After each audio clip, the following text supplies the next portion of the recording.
Selamat datang kembali di channel AB Media, channel yang sederhana namun semoga bisa membantu Akang Teteh melupakan sejenak kenangan bersama mantan. Di video kali ini aku bakalan lanjut pembahasan alur cerita anime dari Tensei Shitara Ken Deshita. Nah, sebelum lanjut ke pembahasan, seruput kopi dulu gan.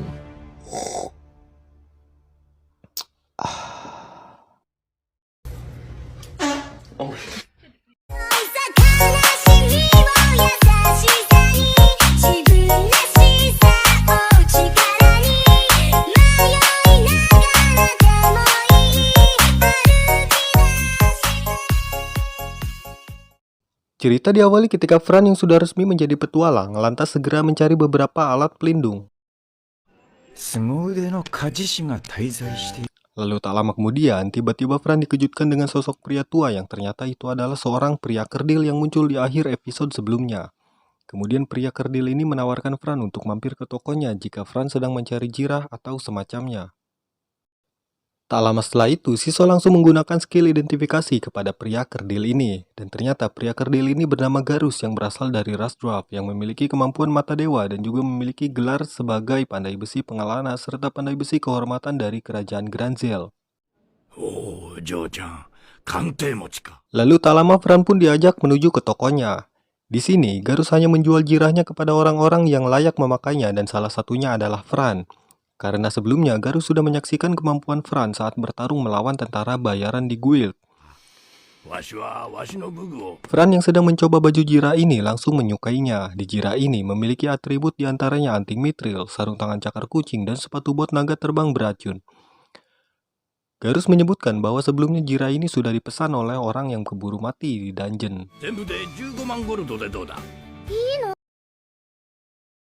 Lalu di sini, Fran pun meminta pedang dan tiba-tiba Garus malah menyebutkan identitas dari Shiso sebagai pedang intelijen.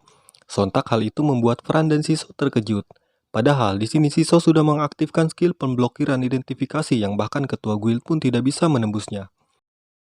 Intelligence weapon なんてな。お前さん、立派な剣を持ってるじゃねえか。そんな剣初めて見たぜ。このじいさん、なんで知ってる？なんでそれを知ってる？鑑定スキルか？いや、俺は鑑定遮断を持ってる。ギルマスにも鑑定できなかった。いや、わしの目は少々特別でな。金眼という。遮断スキルがあっても少しは見れちまうのさ。にしてはな。エクストラスキルってやつか。Singkat cerita, skill mata dewa yang dimiliki Garus ini sangat spesial dan masih bisa melihat sedikit status terutama untuk senjata. Tiba-tiba Shiso dan Fran pun keceplosan hingga akhirnya telepati mereka pun diketahui oleh Garus. Lalu di sini Garus meminta agar bisa mengobrol dengan Shiso sebagai pandai besi. Singkatnya, di sini Garus menjelaskan tentang konduktivitas mana yang dimana Shiso memiliki konduktivitas mana A. Jadi, konduktivitas mana ini intinya bisa meningkatkan kekuatan serangan dari sebelumnya. こいつの攻撃力は400。何する気？剣に魔力を100込めて切ってみる。行く。師匠、すごい切れ味。お前さんは魔力伝導率 A、攻撃力は魔力を100込め、伝導率は 200%。 Tak lama, Garus bertanya terkait asal-usul dari Shiso. Ya tentu Shiso tidak ingat bagaimana awal mula dia diciptakan. Namun, di sini Garus berspekulasi kalau yang membuatkannya adalah pandai besi dewa karena bisa membuat pedang yang memiliki kesadaran. Singkatnya, itu merupakan pandai besi legendaris yang menciptakan senjata hebat, salah satunya pedang ilahi, pedang legendaris yang bisa merobek dunia. Disebutkan bahwa dulu hanya ada 5 yang menerima gelar tersebut, salah satunya adalah pedang api Ignis. Di sini, Garus menyebut bahwa performa Shiso masih kurang untuk dikatakan sebagai pedang ilahi. Ketika itu, Shiso meminta dibuatkan sarung untuknya dan tak lama Shiso pun langsung mengeluarkan material yang dibutuhkan Garus untuk membuatnya. Korea D ランク、C ランクの魔術と強い防具が作れるぜ。赤字にはならんから気にするな。これだけあればかなりの防具がトランス材は取り寄せて。Ini sarung untuk Shiso akan selesai dalam 3 hari, sedangkan jirah untuk Fran selesai sekitar 1 bulan. Tak lama, Fran dan Shiso pun meninggalkan toko. Setelah meninggalkan toko Garus, tiba-tiba Fran dan Shiso pun dikejutkan oleh seorang wanita berambut pendek yang mengatakan bahwa cewek seimutnya tidak boleh berkata seperti itu dan diajak untuk masuk.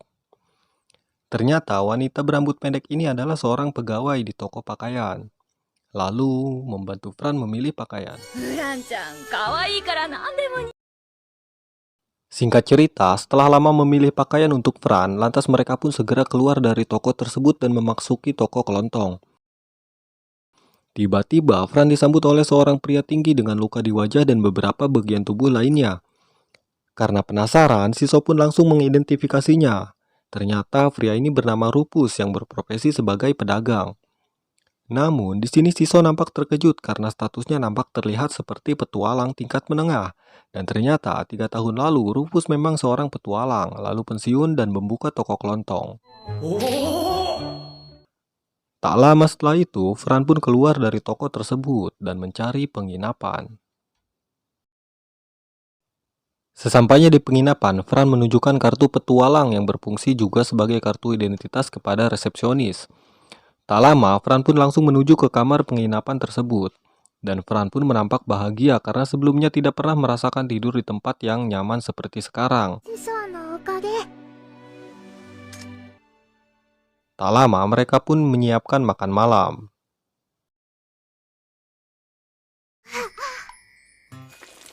ワクワク。 どうだ？ Keesokan harinya, Fran dan Shiso menuju ke hutan untuk menyelesaikan misi pertamanya sebagai petualang peringkat G, yaitu mengumpulkan bahan herbal. Tak lama setelah itu, Fran pun mendengar suara benturan senjata dan langsung menuju ke tempat pertarungan. Ternyata, di sini ada 3 petualang yang sedang bertarung melawan sekelompok goblin. Petualang tersebut bernama Lily, Krul, dan Estes. Sesampainya Fran di tempat pertarungan, Fran nampak sedang memperhatikannya dan di kelompok goblin tersebut terdapat hobgoblin tingkat tinggi.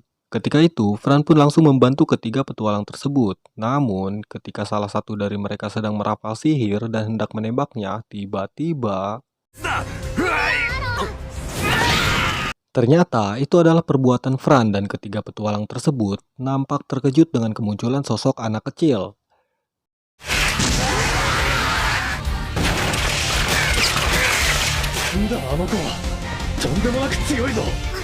全部一人でやっつけちゃった Tak lama, Fran datang menghampiri mereka dan menyembuhkan luka mereka dengan skill Circle Heal dan mereka pun terkejut kembali karena itu merupakan sihir level 7 tingkat menengah. すごいな、あんた。一体何者だい？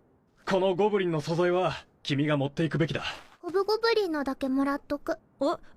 クラス持ちのゴブリンだわ Singkat cerita, karena kemunculan hobgoblin tadi, para petualang berspekulasi bahwa ada kemungkinan ini pertanda Goblin Stampede. Yang dimana kalau beberapa hobgoblin muncul, berarti tinggi kemungkinannya ada Raja Goblin yang memimpinnya dan memiliki tingkat ancaman peringkat D.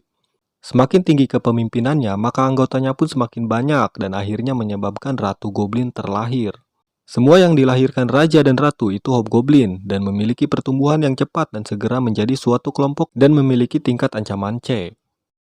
大都市が滅ぶレベルだ。ゴブリンスタンピードよ Di saat yang bersamaan, ada salah satu goblin yang memanggil rekannya, lalu dengan sekali serangan, Fran pun menumbangkan goblin tersebut.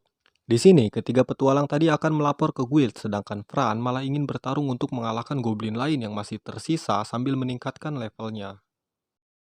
よし、虎穴にいらずんばなんとやらだ。キル。前から来るぞ。デリスルスラッター、ダブルスラッシュ、ドラゴンパング。 Akhirnya, Fran sudah meningkat menjadi level 8, namun lama-kelamaan, Fran kelelahan karena sekelompok goblin itu saling bermunculan dan jumlahnya semakin meningkat. Nampak Shiso yang memberitahu Fran kalau jangan sampai memaksakan diri, namun Fran terus bertarung meskipun sudah kelelahan dan mendapatkan luka. アッシュウォール、ファイヤーウォール。ここは一旦逃げよう。傷。これくらいの痛み平気。絶対に逃げない。 Dan akhirnya selesai.